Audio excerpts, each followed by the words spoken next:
شامی صاحب، بڑی اہم آج ڈیولپمنٹس ہوئی ہیں. سب سے پہلے میں چاہوں گا ہم ذکر کریں D G I S P R کی پریس بریفنگ، جس میں وہ ثابت کرتے ہیں ثبوت کے ساتھ کہ جی بھارت سٹیٹ ٹیررزم کرا رہا ہے پاکستان میں. دیکھیے جس طریقے سے بھارت نے یہاں نیٹ ورکنگ کی ہے، اپنے ایجنٹ تیار کیے ہیں، اور ان کو جس طریقے سے آئی ڈیز فراہم کی جا رہی ہیں اور ڈرون کے ذریعے پھینکی جاتی ہیں، اور پھر واٹس ایپ کے ذریعے ان کو ٹرین کیا جاتا ہے، اور پھر پیسے ٹرانسفر ہوتے ہیں آن لائن. ایک آن لائن. یعنی جو آج کی پریس کانفرنس ہے وہ ایک یعنی حیرت انگیز ہے، آئی اوپنر ہے. آئی اوپنر ہے. اور اب یہ بھارت کی ذمہ داری ہے کہ اس کا جواب دے. اور وزیر اعظم نے تو کہا تھا نا کہ تحقیقات ہونی چاہیے. یہ پہلگام میں جو کچھ ہوا ہے، نیوٹرل تحقیقات، نیوٹرل تحقیقات، غیر جانبدارانہ اور بین الاقوامی فورم پر. اب یہ دیکھیں، یہ جو آج D G P I S P R نے جو تفصیل بیان کی ہے، اس کے بعد جو ہماری انٹیلیجنس ایجنسیز ہیں جنہوں نے یہ سارے شواہد جو ہے اکٹھے کیے ہیں اور پکڑا ہے وارداتیوں کو، مگر ان کو سلام پیش کرنا چاہیے. اور ان کی جو استعداد ہے اور جو ان کی کمٹمنٹ ہے، تو ایک بڑا ہی میں سمجھتا ہوں ایک جہاں افسوسناک منظر تھا وہاں ایک ولولہ انگیز بھی تھا کہ کس طریقے سے ہم نے ان کا پیچھا کیا ہے اور ان کو ایک بے نقاب کر دیا ہے. تو اب دیکھیے بھارت جو ہے نا وہ 3 طریقے سے پاکستان پر حملہ آور ہے.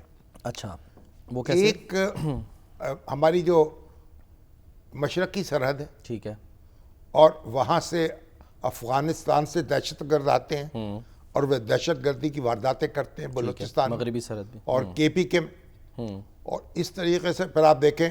اور دوسرا یہ جو ہمارے اندر ہے، ایک کس طریقے سے اپنے ایجنٹوں کے ذریعے سے سلیپر سیلز بھی ان کو کہا جاتا ہے یہ کاروائیاں ہو رہی ہیں.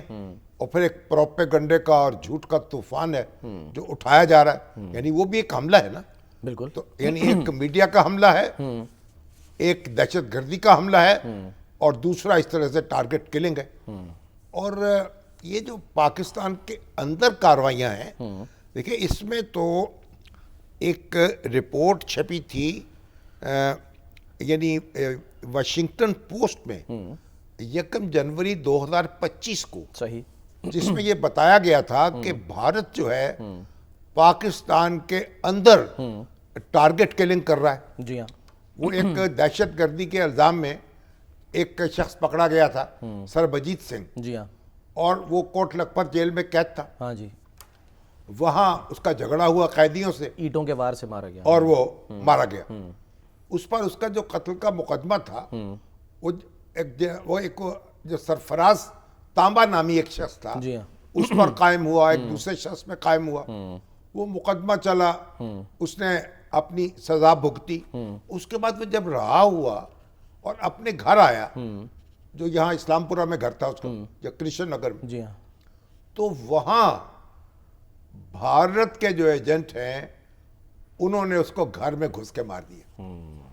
اور پورا بھارتی میڈیا اس نے بڑا جشن منایا کہ ہم نے سربجیت سنگھ جو ہے جس کی رہائی کے لیے بڑا ایڑی چوٹی کا زور لگایا انہوں نے. ہاں جی، بڑی پوری کوششیں دنیا میں ہنگامہ اٹھایا. اس کے بیوی، بچے، ہیومن رائٹس آرگنائزیشن جو ہیں وہ اپیل کر رہی تھی، اور اس کو انہوں نے بڑا ایک سیلیبریٹ کیا کہ پاکستان کے اندر ہم نے نشانہ بنایا ہے اور سرفراز کو قتل کر دیا ہے.